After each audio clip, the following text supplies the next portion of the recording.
கிறிஸ்துவுக்குள் பிரியமான தேவனுடைய பிள்ளைகளே, கர்த்தராகிய இயேசு கிறிஸ்து நம்ம யாவரையும் ஆஸ்வதிப்பாராக. காட் பிளஸ் யூ பிரியமானவர்களே. இந்த கிரைஸ்ட் ரெவலேஷன் இந்த மெசேஜ் 318வது முறையாக யூடியூபின் வழியாய் செய்தியளிக்கும்படியாய் பரிசுத்த ஆவியானவர் செய்த கிருபைக்காக பரிசுத்த ஆவியானவரை கோடி கோடியாய் ஸ்தோத்தரிக்கிறேன். இந்த செய்தியை தயவு செய்து கூர்ந்து கவனியுங்கள். அநேகருக்கு இது பிரயோஜனமா இருக்கும். இந்த செய்தி அநேகருக்கு தயவு செய்து அனுப்புங்கள். ஏனென்று சொன்னால் இது ரொம்ப முக்கியமான செய்தி. அநேகர் வேறு விதமாய் பேசிக் கொண்டு வருகிறார்கள் ஒருவரை குறித்து. அந்த ஒருவரை குறித்து தான் நாம் இப்பொழுது பார்க்க போகிறோம். ஜான் ஜெபராஜ் ஏன் விழுந்து போனார் என்பதை குறித்து தான் நாம் பார்க்க போகிறோம். இன்றைய நவீன இந்த உலகத்திலே, நவீன இந்த பெந்தகோஸ்து காலத்திலே, இந்த நவீன ஊழியக்காரர்களை குறித்து தான் நாம் பார்க்க போகிறோம். ஜான் ஜெபராஜ் ஏன் அவருடைய ஊழியத்திலே விழுந்து போனார் என்பதை குறித்து தான் நாம் பார்க்க போகிறோம். தேவனுடைய விலையேறப்பெற்ற பிள்ளைகளே, நான் உண்மையை கூறுகிறேன். எனக்கு ஜான் ஜெபராஜ் சகோதரன் மேல எந்த ஒரு உலகப்பரமான கருத்தா சொன்னாக்கா எந்த ஒரு காண்டம் கிடையாது, எந்த ஒரு பிரச்சனையும் இல்லை. அவரை குறித்து பேச போனால் உண்மையாகவே அற்புதமான ஒரு சகோதரன் ஜான் ஜெபராஜ், அருமையான ஒரு சகோதரன் ஜான் ஜெபராஜ், மிகவும் நல்ல சகோதரன் ஜான் ஜெபராஜ். எனக்கு தெரிஞ்சது நான் உங்ககிட்ட சொல்றேன். நல்ல ஒரு மனிதன் ஜான் ஜெபராஜ். அவனை கெட்டவனோ இல்ல ஒரு மாதிரி தவறான பேசுவதோ அப்படிலாம் நான் பேசல. உண்மையாவே நான் உங்ககிட்ட சொல்றேன். ஜான் ஜெபராஜ் யாருன்னு கூட எனக்கு தெரியாது. அவர்கிட்ட நான் பேசுனது கூட கிடையாது. அவருடைய பாடலெல்லாம் பலமுறை நான் கேட்டிருக்கிறேன். மிகவும் அற்புதமான பாடல்கள் எல்லாம் அவர் பாடியிருக்கிறார். மிகவும் மகிழ்ச்சியா இருக்கிறது அவர் பாடின பாடலாம். ஆனால் அவர் செய்து வந்த ஊழியத்திலே அவர் ஏன் ஜான் ஜெபராஜ் அவர் ஏன் விழுந்தார் என்பதை குறித்து பரிசுத்த ஆவியானுடைய துணையோடு பரிசுத்த வேதாகமத்திலே பரிசுத்த ஆவியானவர் பேசியிருக்கிற வார்த்தைகளை கொண்டு அவரை குறித்து பேச போகிறேன். பரிசுத்த ஆவியான துணையோடு. என்னோட சொந்த கருத்தோ இல்ல வேற எதுவுமே நான் இல்லை. அவர் மிகவும் நல்ல மனிதர், அவ்வளவுதான் சொல்ல முடியும். அவர் ரொம்ப கெட்டவன் அப்படிலாம் சொல்லல, மற்றவங்கள மாதிரி நான் பேசல. உண்மையாகவே ஜான் ஜெபராஜ் நல்ல மனுஷன். இதோ தேவனுடைய ஞானத்துல பாடல் எல்லாம் பாடி மிக அற்புதமா நல்லா ஓரளவுக்கு இந்த உலகத்திலே சம்பாதித்து கொண்டு வந்தார். மற்றபடிலாம் நான் ஒன்றும் சொல்லவில்லை. சரி, அவரை குறித்து நம்ம இப்பொழுது பார்க்க. ஏன்னா நிறைய பேர் ஒரு மாதிரி பேசுறாங்க. அவரை குறித்து நம்ம பார்ப்போம். இன்னைக்கு நீங்க பாத்தீங்கன்னாக்கா ஊழியம் செய்யணும், நான் இன்னைக்கு ஊழியம் செய்யணும் அப்படின்னு, நான் தேவனுடைய ஊழியத்தை செய்யணும், வானத்தையும் பூமியையும் சமுத்திரத்தையும் உண்டாக்குன அந்த தேவனுடைய ஊழியத்தை செய்யணும்னு சொன்னாக்கா, அப்போ அந்த தேவன் எப்படி இருக்கிறார் நீங்க வேதத்தின் மொழியா நீங்க பாத்தீங்கன்னாக்கா நல்லா புரிஞ்சுக்கணும். வாலிப பிள்ளைகளே, வாலிப சகோதரிகளே, வாலிப பிள்ளைகளே, நண்பர்களே, உங்களுக்கு தான் இந்த முக்கியமான இந்த செய்தியை. அதனால தேவனுடைய ஊழியத்தை ஒரு வாலிப செய்யணும் அப்படின்னு சொன்னீங்கன்னாக்கா, தேவன் பரிசுத்தரா இருக்கிறார். அதை முதல்ல நீங்க புரிஞ்சுக்குங்க. தேவன் என்னவா இருக்காரு? அவர் பரிசுத்தரா இருக்கிறார். அப்போ தேவன் பரிசுத்தரா இருக்கிறார் என்று சொன்னால் தேவனுடைய ஊழியத்தை செய்கிற வாலிபர்களும் இந்த உலகத்திலே பரிசுத்தமாக ஜீவிக்க வேண்டும். சரி, நல்லா புரிஞ்சுங்க. நான் ஊழியத்தை செய்யறேன், தேவனுடைய ஊழியம் செய்யறேன் அப்படின்னு சொன்னாக்கா, என்னுடைய நடை பரிசுத்தமா இருக்க வேண்டும், என்னுடைய பேச்சு பரிசுத்தமா இருக்க வேண்டும், முக்கியமானது என்னுடைய உடைகள் பரிசுத்தமா இருக்க வேண்டும், என்னுடைய பார்வை பரிசுத்தமா இருக்க வேண்டும், என்னுடைய செவிகள் பரிசுத்தமா இருக்க வேண்டும், சொல்ல போனா என்னுடைய வாழ்க்கையே பரிசுத்தமா இருக்க வேண்டும். அப்படி நான் பரிசுத்தமா இருந்தா மட்டும்தான் என்னுடைய தேவனுடைய ஊழியத்தை நான் பரிசுத்தமா நான் செய்ய முடியும். நான் பரிசுத்தமா ஜீவிக்கல, நான் பரிசுத்தமா என்னுடைய நடை உடை பேச்செல்லாம் பரிசுத்தமா இல்லை அப்படின்னாக்கா என்னுடைய ஊழியமும் பரிசுத்தமாக இருப்பதற்கு வாய்ப்பே இல்லை. அதை முதல்ல புரிஞ்சுக்கணும். ஏன்னாக்கா இன்னைக்கு இருக்கிற வாலிபர்கள் செய்யக்கூடிய ஊழியம் யாருதுனாக்கா பரிசுத்தமுள்ள தேவனுடைய ஊழியத்தை செய்கிறீர்கள். ஆகவே நீங்கள் அத்தனை பேருமே ஊழியம் செய்கிறவர்கள் பரிசுத்தமாய் இருக்க வேண்டும். நடையிலே, பேச்சிலே, உடையிலே, பார்வையிலே, கேட்பதிலே, எல்லாவற்றிலும் பரிசுத்தமா இருக்க வேண்டும்.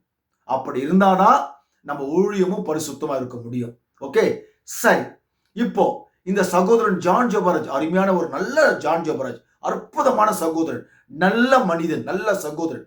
அவருக்கு வயசு 37 என்று யூடியூப்ல பேசுனதை குறித்து நான் உங்களிடத்தில் பேசுகிறேன். 37, சின்ன பையன், ரொம்ப சின்ன பையன். Okay okay. இப்போ அவர் வந்து ஜெயிலுக்கு போயிட்டாரு. ஓகே, ஜெயிலுக்கு போயிட்டார். அவர் எதனால ஜெயிலுக்கு போனார் என்பதை குறித்து நம்ம பார்க்கலாம். அதற்கு முன்னால பரிசுத்த வேதாகமத்தை குறித்து, பரிசுத்தமுள்ள அப்போஸ்தலர்களை குறித்து, பரிசுத்தமுள்ள அப்போஸ்தலர்களை குறித்து, ஒருவரை குறித்து உங்களிடத்துல பேச ஆசைப்படுகிறேன். நீங்க பாத்தீங்கன்னாக்கா வேதத்திலே, பரிசுத்த வேதாகமத்திலே, அப்போஸ்தலர் புத்தகத்திலே 12ஆம் அதிகாரத்திலே 1 நீங்கள் 7 வரைக்கும் வாசிங்க. அப்போஸ்தலர் 12ஆம் அதிகாரம் 1 7 வரைக்கும், 17 வரைக்கும் வாசிங்கள். நான் கொஞ்சம் சுருக்கமா, ரொம்ப சிம்பிளா நான் வாசிக்கிறேன். இந்த வசனத்தில் நீங்க பாத்தீங்கன்னாக்கா பரிசுத்தமா ஊழியம் செய்து கொண்டு வந்த பேதுருவை குறித்து நாம் பார்ப்போம். எல்லாருக்கும் உங்களுக்கு தெரிஞ்சதுதான், இருந்தாலும் உங்களுக்கு நினைவுபடுத்துகிறேன். பரிசுத்தம் உள்ள இந்த பேதுருவை குறித்து பார்ப்போம். அவருடைய ஊழியங்கள்லாம் எப்படி இருந்து நீங்க வேதத்தில் வாசித்து பாருங்க. அவர் இயேசு கிறிஸ்துவை குறித்து பிரசங்கம் செய்யும் பொழுது அங்குள்ள யூதர்கள், ஹல்லேலூயா, ரோமர்கள் அவரை சிறைச்சாலையிலே போட்டு விட்டார்கள். யார? பேதுருவை. அவர் என்ன செஞ்சாரு? இயேசு கிறிஸ்துவை குறித்து பிரசங்கம் செய்தார். இயேசு கிறிஸ்துவை குறித்து பிரசங்கம் செய்யக்கூடாது என்று அவருக்கு கடினமான ஒரு வார்த்தையை கொடுத்தார்கள்.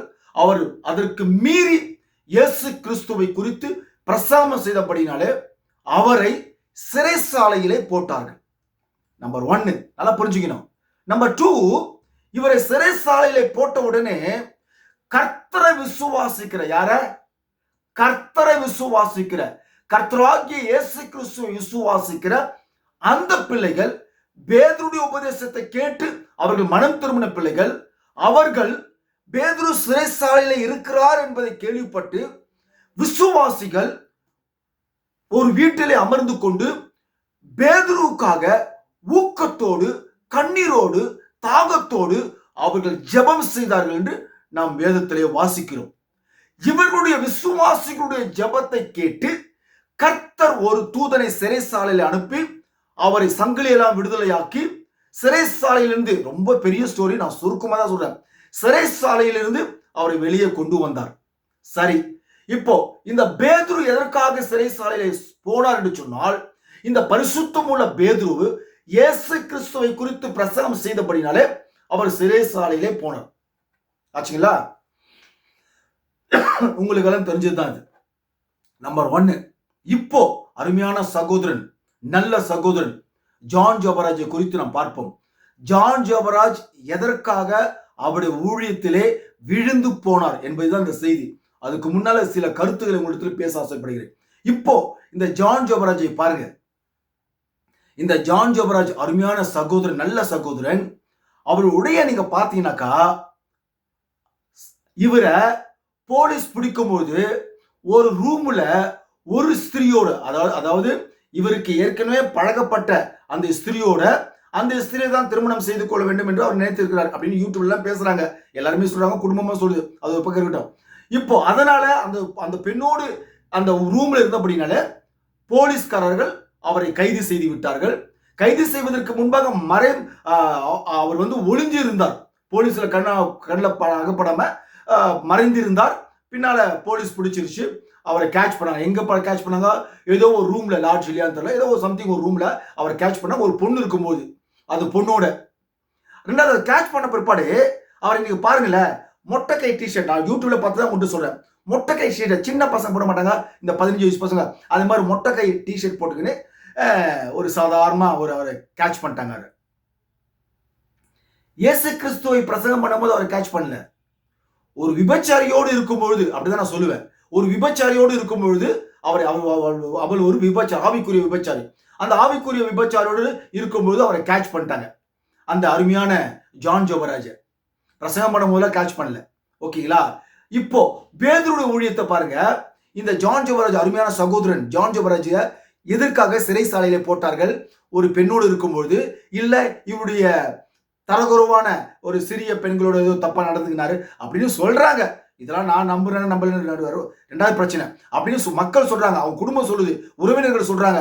அதுக்கு பேக்ரவுண்ட் இருக்கிற பெரிய பாஸ்டர்கள் அதுக்கு சப்போர்ட் பண்ணி அவர் ஏதோ சூழ்ச்சி பண்ணி அவர் பிடிச்சிட்டாங்க. அதெல்லாம் ஒரு பக்கம் இருக்கட்டும். இப்போ பிடிச்சிட்டாங்க. இப்போ பேதுருவை பாருங்க, ஜான் ஜோபராஜை பாருங்க.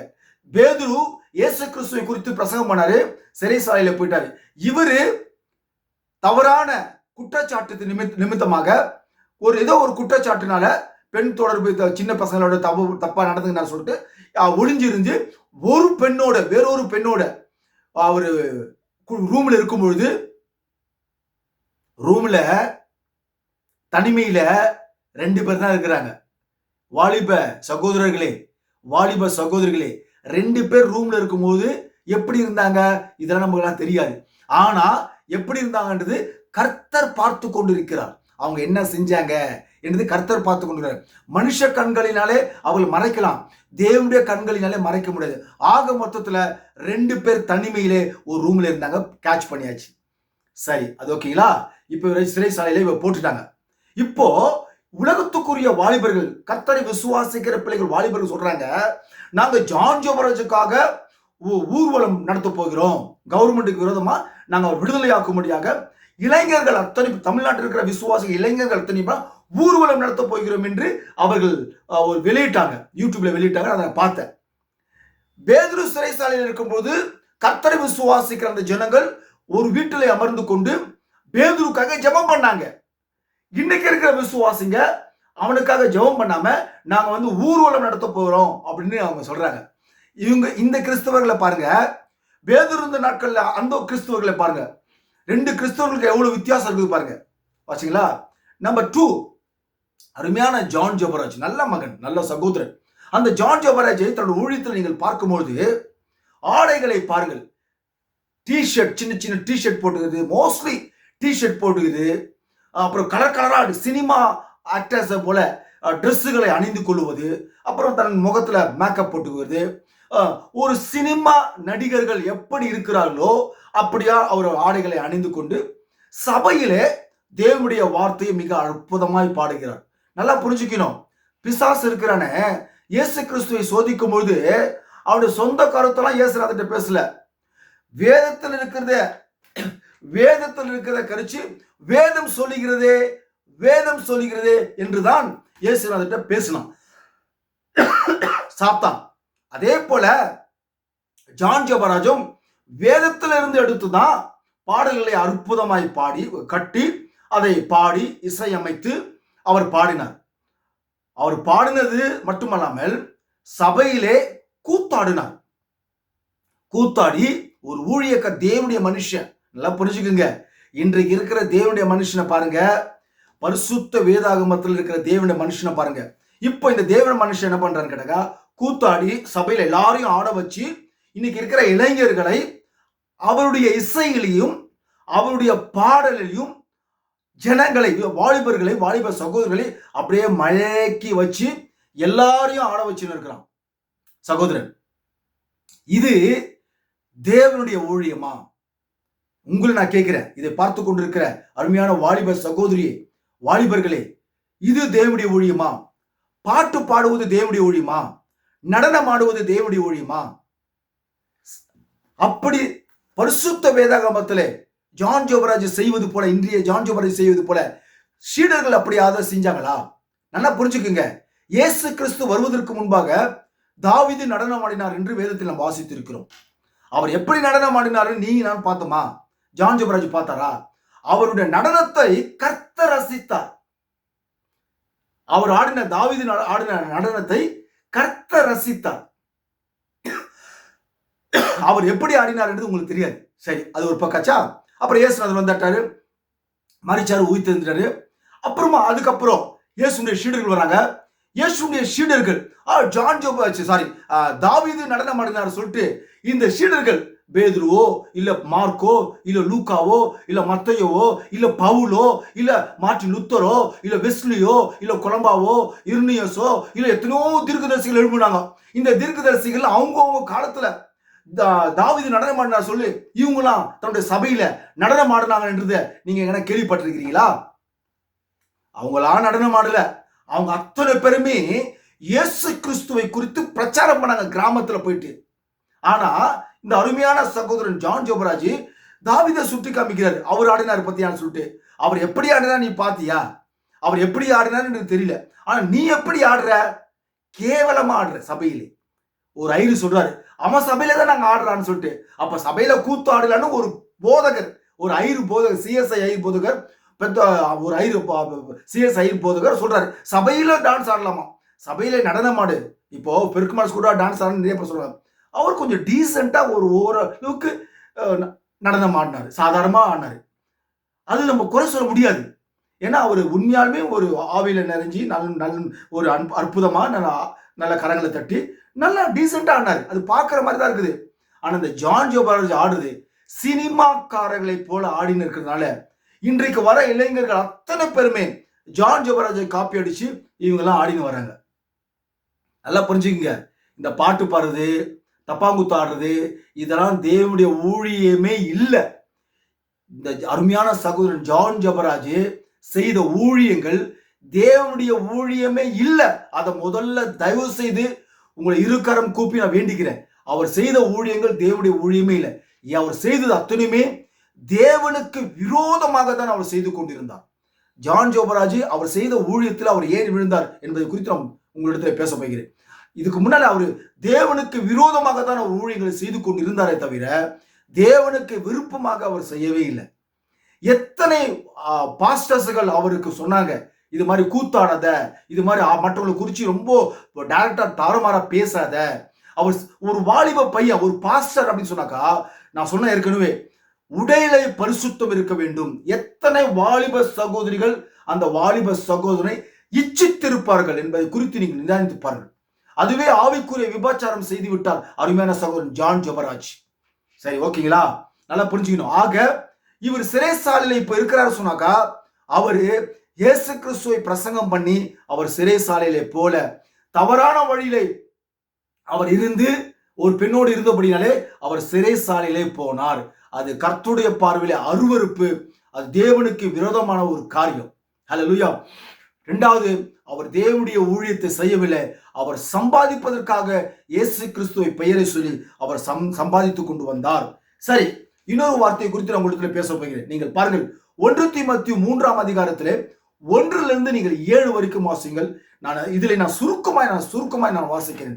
1 7 வரைக்கும் 1 தீமோத்தேயு 3ஆம் அதிகாரம். அதாவது தேவனுடைய ஊழியத்தை செய்ய வேண்டும் என்று ஒருவன் சிந்தித்து கொண்டு இல்லை ஆசைப்பட்டாலோ, அந்த தேவனுடைய ஊழியத்தை செய்ய வேண்டும் என்று ஆசைப்படுகிறவன் அவன் எப்படி இருக்க வேண்டும் என்று பரிசுத்த ஆவியானவர் பேசியிருக்கிறார் என்பதை குறித்து நீங்கள் பாருங்கள். குற்றச்சாட்டப்படாதவனும் அவன் மேல எந்த ஒரு குற்றச்சாட்டும் இருக்கக்கூடாது. இந்த குற்றச்சாட்டு ஜான் ஜோபராஜ் மேல பல முறை வந்து விட்டது.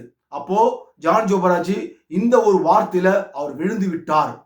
குற்றச்சாட்டப்படாதவனும் ஒரே மனைவியை உடைய புருஷனும் ஜாக்கிரதை உள்ளவனும் ஒரே மனைவியை உடைய புருஷனும் இருக்கணும்.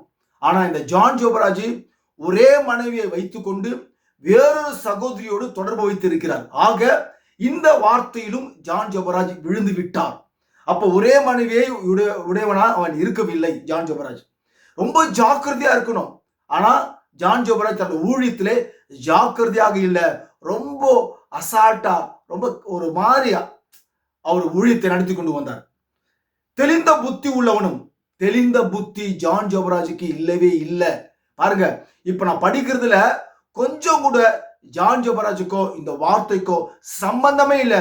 ஜான் ஜோபராஜ் இப்ப படிக்கிற வார்த்தையில எதுலுமே சம்பந்தப்படல. சரி, அப்படியே பாருங்க. இழிவான ஆதாயத்தை இச்சிக்கிறனா இராமல், நான் ஷார்ட்டா அது நிறைய வாசிக்க, நான் முக்கியமாக வாசிக்கிறேன்.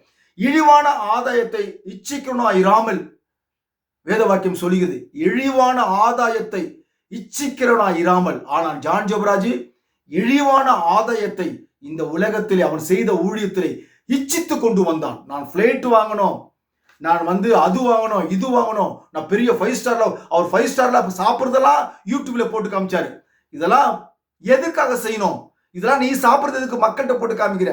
நீ பிளைட் வாங்கணும்னு சொல்ற, நான் பெரிய சபை வைக்கணும்ன்ற, எல்லா பாஸ்டரோட நான் பெரிய ஆளாகணும்னு சொல்ற, அவருடைய பேச்செல்லாம் மன்னிக்கணும், அவருடைய பேச்செல்லாம் பார்த்தீங்கன்னாக்கா பயங்கரமா இருக்கும். அவருடைய பேச்செல்லாம் அப்படிப்பட்ட ஒரு பேச்சு, இழிவான ஆதாயத்தை இச்சிக்கிறவனாக அவன் காணப்பட்டான் ஜான் ஜோபராஜ்.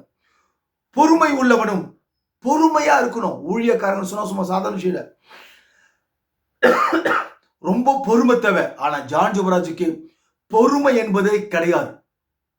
அநேக வாலிப பசங்க எல்லாம் போன் பண்ணி அவர் விசாரிக்க போலாம் சண்டை போட்டு இருக்கிறார். நான் யூடியூப்ல நான் கேட்டதான் அவங்கள்ட்ட நிறைய பேர்ட்ட சண்டை போட்டிருக்காரு. அவர்கிட்ட பொறுமையே இல்லை ஜான் ஜோபராஜ் கிட்ட. அல்லேலூயா. பொறுமை உள்ளவனா இருக்கணும். சண்டை பண்ணாதவனும் பாத்தீங்களா அதுலயும் இல்ல. பண ஆசை இல்லாதவனுமா இருந்து ஜான் ஜோபராஜுக்கு பண ஆசை இருந்தபடினாலதான் இன்றைக்கு அவர் சிறைசாலையில இருக்கிறார். பண ஆசை எல்லா தீமைக்கும் வேறா இருக்கிறது என்று வேத வாக்கியம் கூறுகிறது. ஆகவே இந்த அருமையான சகோதரன் ஜான் ஜோபராஜுக்கு பண ஆசை அதிகமா இருந்தது. தன் சொந்த குடும்பத்தை நன்றாய் நடத்துகிறோமோ அப்படின்னு சொல்றாரு. தன் சொந்த குடும்பத்தை நன்றாய் நடத்துகிறோனா இருக்கணும். ஆனா இந்த சகோதரன் ஜான் ஜோபராஜுக்கு தன்னுடைய சொந்த குடும்பத்தை நன்றாக நடத்த தெரியவில்லை. அவரே ஒரு ஒரு ஒரு அவர் பேசுனதை வெளியிட்டிருக்காரு. தன்னுடைய குடும்பத்தை பத்தி அவர் சொல்றாரு. தன் மனைவி கிட்ட சொல்றாரு, யூடியூப்ல சொல்றாரு, இந்த மாதிரி இது மாதிரி அதிகமா நீ ரொம்ப பிரச்சனை ஆச்சுனாக்கா உன்னை குறிச்சு நான் பேச வேண்டியது இருக்கும் அப்படின்னாக்கா அவர் என்ன சொல்ல வர்றாருன்னு கேட்டாக்கா தன் மனைவி ஏதோ தவறு பண்ணி இருக்கிறாங்கன்றத அவரு பேசுற அந்த பேச்சுல மறைக்கிறார். அப்போ அவங்க மனைவி குடும்பத்துல மிகப்பெரிய ஒரு தவறு, இவருக்கு விரோதமான ஒரு தவறு செய்திருக்கிறாங்க நான் நினைக்கிறேன். ரொம்ப பெரிய தவறு செய்திருக்காங்கன்னு நினைக்கிறேன். தன் சொந்த குடும்பத்தை அவருக்கு நடத்த தெரியவில்லை. தன் சொந்த குடும்பத்தை நடத்த அறியாதிருந்தால் தேவனுடைய சபையை எப்படி விசாரிப்பான்?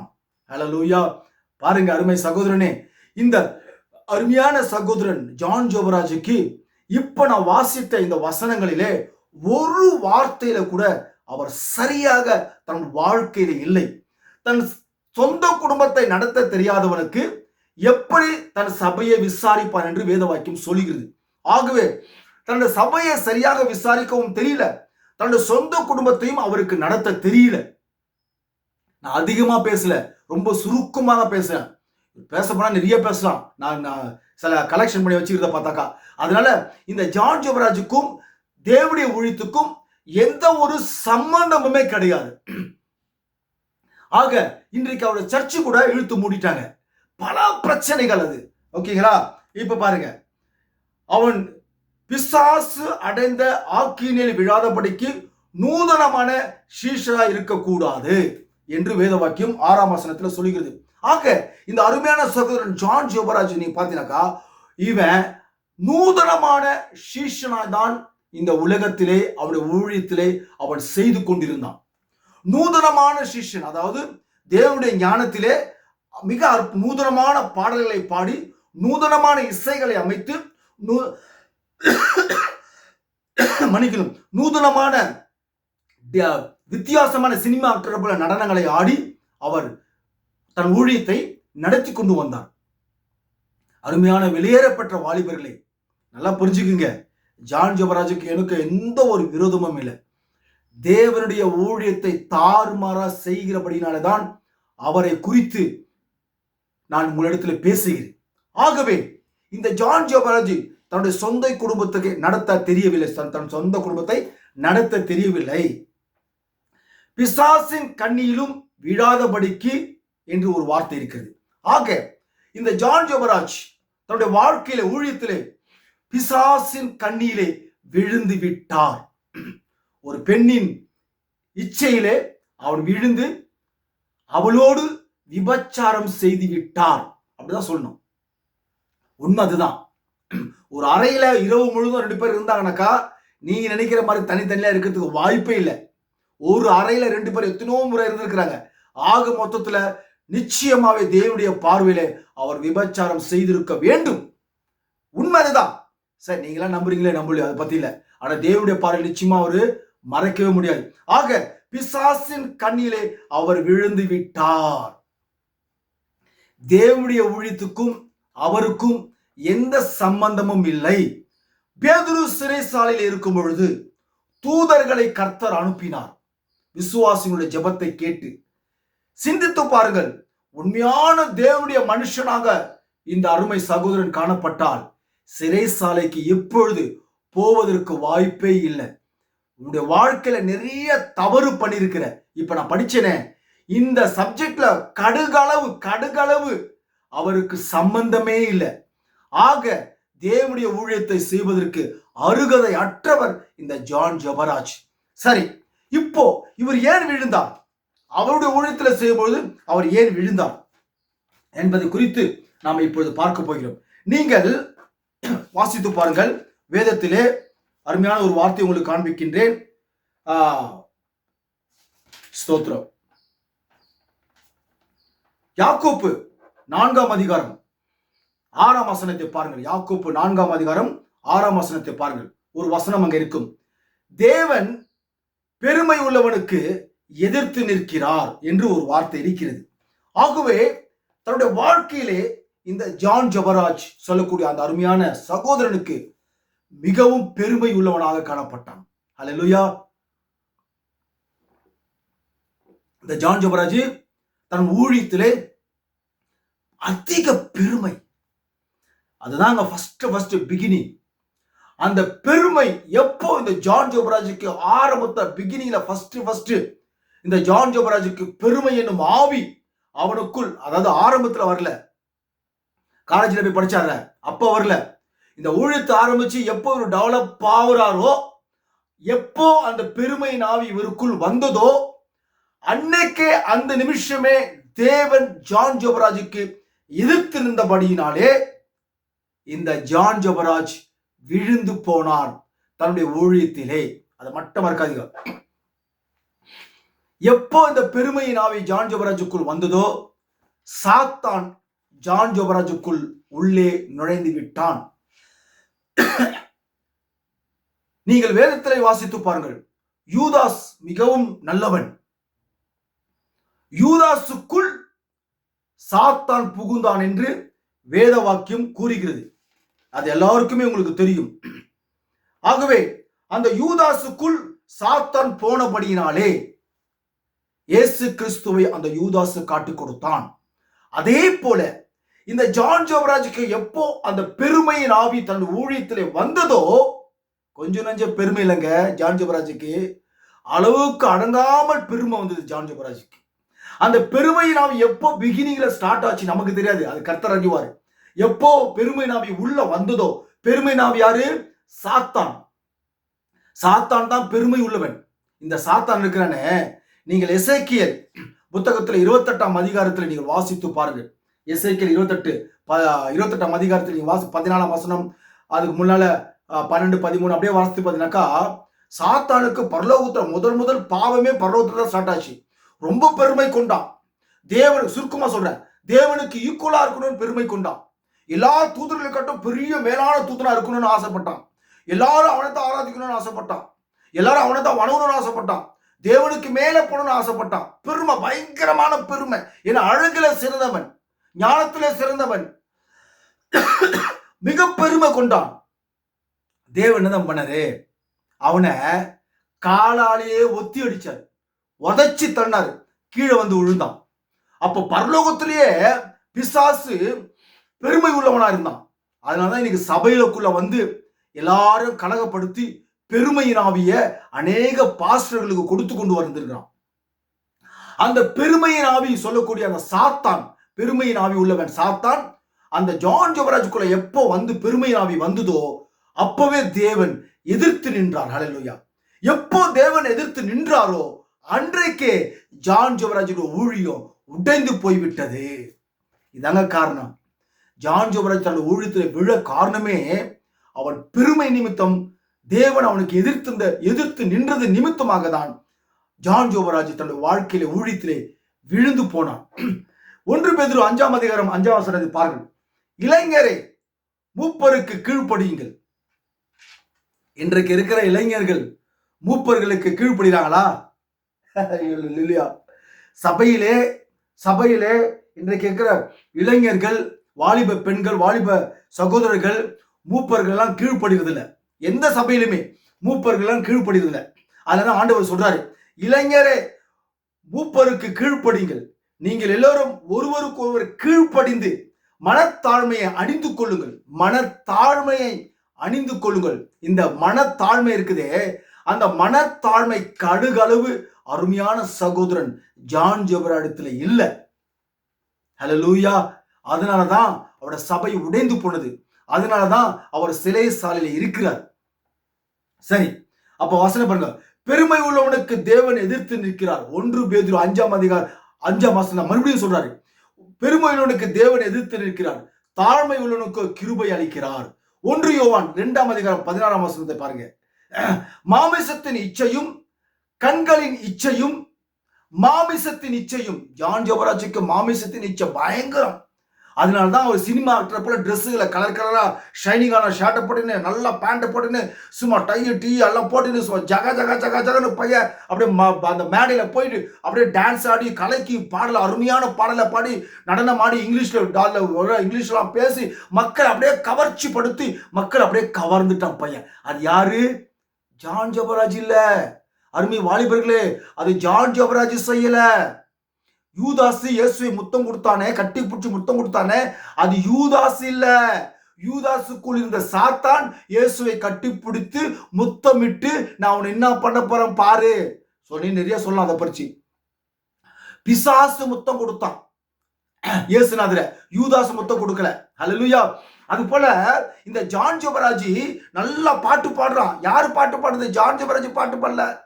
ஜான் ஜெபராஜ் டான்ஸ் அல்ல. ஜான் ஜெபராஜுக்குள்ள இருக்கிற சாத்தான் லூசிபர் அவளை சும்மா உங்களெல்லாம் அப்படியே இசையில மயக்கி பாடல்ல மயக்கி. இன்னைக்கு பாருங்க, இயேசு கிறிஸ்துவை கூட இன்னைக்கு வாலிபர்கள் விசுவாசிப்பது கிடையாது. ஆனா ஜான் ஜெபராஜ் தான் அதிகமா விசுவாசிக்கிறாங்க. ஜான் ஜெபராஜ் தான் John Jebaraj John Jebaraj John Jebaraj அவரை குறித்து தான் நீங்க யூடியூப்ல அதிகமா பேசப்படுகிறது. இயேசு கிறிஸ்துவை குறித்து அதிகமா பேசப்படல. ஹல்லேலூயா. வாலிபர்களும் இயேசு கிறிஸ்துவுக்கு விசுவாசியா இல்ல, ஜான் ஜெபராஜ் தான் விசுவாசியா இருக்கிறாங்க. ஹல்லேலூயா. பாருங்க, கண்ணின் இச்சையும் மாமிசத்தின் இச்சையும், மாமிச இச்சை ஜாஸ்தி இருக்குது ஜான் ஜெபராஜுக்கு. அநேக வாலிப பெண்களை பாவத்தில் விழ வைத்தவர் அவர் ஜான் ஜெபராஜ். அநேக வாலிப சகோதரர்களை பாவத்தில் விழ வைத்தவர் ஜான் ஜெபராஜ். யார் அது? சாத்தான் ஜான் ஜெபராஜ் மூலியமாக ஊழியத்தை நடத்தி கொண்டு வந்தான். ஜீவனின் பெருமையும் ஆகிய, ஹல்லேலூயா, இது ஜீவனின் பெருமையும் ஆகிய. இந்த ஜீவனின் பெருமை எங்க யார் கொடுத்தது? சாத்தான் கொடுத்தான் ஜீவனின் பெருமை. உலகத்தில் உள்ளவைகள் எல்லாம் பிதாவினால் உண்டானவைகள் அல்ல, அவைகள் உலகத்தினால் உண்டானவைகள். உலகத்தினால் உண்டானவைகளை தான் இந்த ஜான் ஜெபராஜை நேசித்தாரை தவிர பிதாவினால் உண்டானவைகளை அவர் நேசிக்கவில்லை. அப்போ ஜான் ஜெபராஜ் ஜீவனின் பெருமை மிக அதிகமாக இந்த ஜான் ஜெபராஜுக்கு இருந்தபடினால்தான் தேவன் ஜான் ஜெபராஜுக்கு எதிர்த்து நின்றார்படினால்தான் அவன் ஊழியத்திலே விழுந்து போனான். ஹல்லேலூயா. நீங்கள் சங்கீதம் 62:10 நீங்கள் வாசித்து பாருங்கள். ஐஸ்வர்யம் விருத்தியானால் இருதயத்தை அதன் மேல் வைக்காதே. ஐஸ்வர்யம் விருத்தியானால் இருதயத்தை அதன் மேல் வைக்காதே என்று வேத வாக்கியம் கூறுகிறது. ஆனால் ஜான் ஜெபராஜுடைய இருதயம் ஐஸ்வர்யத்து மேலதான் ரொம்ப அதிகமா இருந்தது. மக்கள்கிட்ட காணிக்கையை புடுங்கிறது, நகையை புடுங்கிறது, இல்லைன்னா நீயே வந்து குதி நானே உன்னை வச்சுக்கிறேன்னு சொல்றது, இப்படியெல்லாம் பயங்கரமான வார்த்தைகள்லாம் பேசி, பாடலை பேசி, நடனங்களை கூத்தாடி. ஒன்னே ஒண்ணு மட்டும் உங்களுக்கு சொல்றேன், சபையிலே நடனம் ஆடுகிற ஊழியக்காரர்கள் சாத்தானுடைய ஊழியக்காரர்கள். சபையிலே நடனம்லாம் ஆட வேண்டாம்லாம் சொல்ல, நடனம்லாம் ஆடுங்க, அது பரிசுத்தமா ஆடுங்க. அந்த நடனம் பரிசுத்தமா இருக்கணும். அந்த நடனம் கர்த்தர் விரும்புகிற நடனமா இருக்கணும். நீங்க ஆடுற நடனங்கள் இச்சிக்கிற மாதிரி ஆடக்கூடாது, அது மிகப்பெரிய தப்பு. ஆக சபையிலே நடனங்கள், கவர்ச்சியான நடனங்கள் ஆடுவது சாத்தானின் செயலாகும். ஆகவே சபையிலே நடனங்கள் ஆடக்கூடாது. அதை முதல்ல புரிஞ்சுக்க. இன்னைக்கு ஆடுற நடனங்கள் அத்தனையுமே செக்ஸுவலா இருக்குது. ஆடுற நடனங்கள்லாம் அது சாத்தானின் செயல். ஹல்லேலூயா. ஐஸ்வர்யம் விருத்தியானால் இருதயத்தை அதன் மேல் வைக்காதே. ஆனால் ஜான் ஜெபராஜ் அதிகமா ஐஸ்வர்யத்து மேல கண் வைத்தார். பிளைட் வாங்கினா, அது வாங்கின, இது வாங்கின, அவர் பேச்சு பயங்கரமா இருந்தது. யூடியூப்ல பார்த்து தான் உங்கள்கிட்ட சொல்றேன். மற்றபடி அவர் மேல எனக்கு எந்த ஒரு கோபம் இல்லை. நல்ல மனுஷன். ஆனா ஒரு நல்ல மனுஷன் சாத்தான் அந்த ஜான் ஜெபராஜ் உபயோகப்படுத்தினான். புரியுதுங்களா? நீங்க வாசித்து பாருங்க. பரிசுத்த வேதாகமத்துல மத்தேயு 23ஆம் அதிகாரம் 13ஆம் வசனம் அங்கே சொல்லுது, மாயக்காரராகிய வேதபாரகரே பரிசேயரே உங்களுக்கு ஐயோ, மனுஷர் பிரவேசியாதபடி பரலோக ராஜ்யத்தை பூட்டு போடுகிறீர்கள்.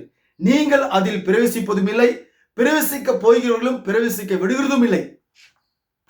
தேவனுடைய வெளியேறப்பட்ட பிள்ளைகளே, இன்றைக்கு இந்த மத்தேயு 23ஆம் அதிகாரம் 13ஆம் வசனம் நிறைவேறி கொண்டு வருகிறது. ஜான் ஜோபராஜும் பரலோகம் போக முடியாது, அவர் விசுவாசிக்கிறவரும் பரலோகம் போக முடியாது. இப்படியே இருந்தாங்க. சரிங்க, இதெல்லாம் முடிஞ்சு போச்சு. இப்ப ஜான் ஜோபராஜ் ஏன் விழுந்தான்றது நான் உங்களுக்கு ஷார்ட்டா சொல்லிட்டேன். இப்ப ஜான் ஜோபராஜ் ஜெயில விட்டு வந்தாரு, ஊழிய செய்யலாமா செய்யக்கூடாதா அப்படி ஒரு கேள்வி குறிப்பு வருது எல்லாருக்குமே.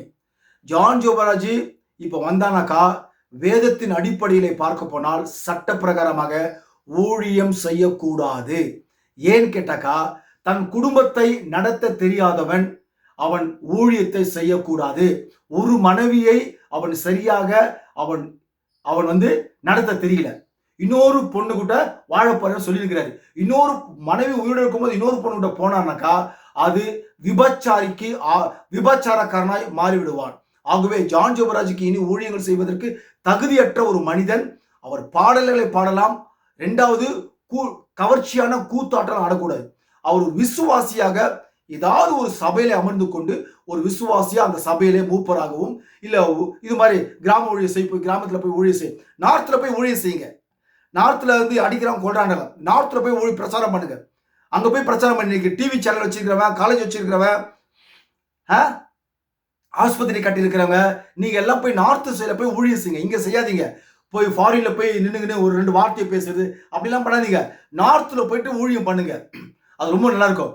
ஆகவே தேவனுடைய விலையேறப்பட்ட பிள்ளைகளே, இன்றைக்கு ஜான் ஜோபராஜ் விழ காரணம் பெருமை நிமித்தம் தேவன் அவனுக்கு விரோதமாய் எதிர்த்து நின்ற நிமித்தமாக தான் அவன் இந்த ஊழியத்தில் விழுந்து போனார். அதுவும் இல்லாமல் தன்னுடைய குடும்பத்தை நடத்த தெரியல, பண ஆசை இருக்குது, சரீரத்தை இச்சை இருக்குது, குற்றம் சாட்டப்பட்டிருக்கிறான், இதெல்லாம் அவனுக்குள் இருக்குது. தகுதியற்ற ஒரு மனிதன். ஆகவே ஜான் ஜோபராஜுக்கு ஊழியத்திலே பங்கு இல்லை என்பதை குறித்து பரிசுத்த ஆவியின் துணையோடு உங்களிடத்தில் பேசுகிறேன். நீங்கள் யாவரும் இயேசு கிறிஸ்துவை விசுவாசிக்கிற பிள்ளைகளாய் இருக்க பாருங்க. கர்த்தர் உங்களையும் அடியனையும் ஆசீர்வதிப்பாராக. God bless you, பிரியமானவர்களே.